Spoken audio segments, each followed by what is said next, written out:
महावितरणकडून सध्या विद्युत बिल वसूल करण्यासाठी तगादा लावला जातोय, तर मार्च अखेरचं कारण सांगून थकीत बिलांचा विद्युत पुरवठा थेट खंडित केला जातोय. याचा सगळ्यात मोठा फटका बसतोय तो म्हणजे स्थानिक स्वराज्य संस्थांना.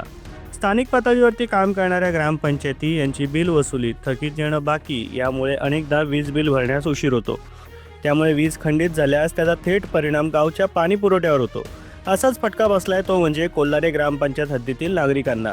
कोल्हारे ग्रामपंचायत हद्दीतील धामोद येथे असलेल्या पाणी योजनेची विद्युत जोडणी महावितरणने खंडित केली होती. त्यामुळे नागरिकांना या पाणी टंचाईचा फटका बसला. दरम्यान याबाबत पंचायत समिती सदस्य तथा कोल्हारे ग्रामपंचायतीचे माजी सरपंच व विद्यमान प्रशासक महेश विर्ले यांनी खुलासा केलाय. ग्रामसेवक हे ग्रामपंचायतीमध्ये येत नसल्याने अनेक कामं रखडली, त्यामुळे वीज बिल देखील अदा करता आले नाही.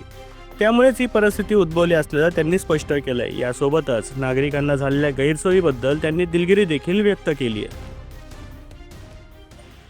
परिस्थिती अशी आहे की कोल्हारे ग्रामपंचायतीवर दिनांक 21 फेब्रुवारी 2026च्या जी राज्य शासनाची अधिसूचना आहे त्या अन्वये सरपंचापासून प्रशासक नेमण्याचा पूर्ण जिल्हाधिकाऱ्यांना पत्र काढलं सीओंना.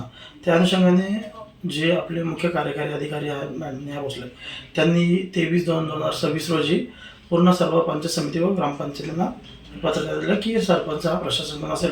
परंतु ज्या दिवशी ही अधिसूचना व हा जो जिल्हा परिषदचा आदेश निघाला त्या दिवसापासून अद्यापपर्यंत ग्रामसेवक हा टाळाटाळ करून ग्रामपंचायतीमध्ये हजरच होत नाही. आणि त्या कारणामुळं इथे जे वीज बिल आहे ते थकीत राहिलं. आणि ते वीज बिल थकल्यामुळं 2 दिवस पाणी योजनेवरील आपलं जे पंप होतं तिथली वीज पुरवठा खंडित केला होता. आणि ते खंडित केल्यामुळे इथल्या आपल्या सर्व नागरिकांची गैरसोय होती. बरेच दिवस आपण त्यांच्या मागे लागून त्यांची टोलाटोलीची उत्तरं पंचायत समिती प्रशासन नंतर आपल्या जिल्हा परिषद प्रशासन सगळ्यांकडे आपण त्याचा पाठपुरावा घेतोय. आणि आज शेवटी त्यांना उपोषणाचा इशारा दिला.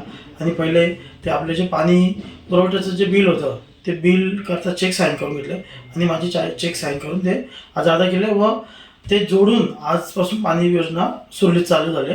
तर जे काही नागरिकांची गैरसोय झाली त्याबद्दल मी दिलगिरी व्यक्त करतो.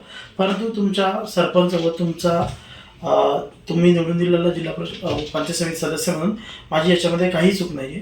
हे जाणीवपूर्वक ग्रामविकास अधिकारी व पंचायत समिती प्रशासन त्यांनी टोलाटोलीची तोंडी उत्तरं, आर्थिक व्यवहार हे बऱ्याचशा उत्तरं मला दिली.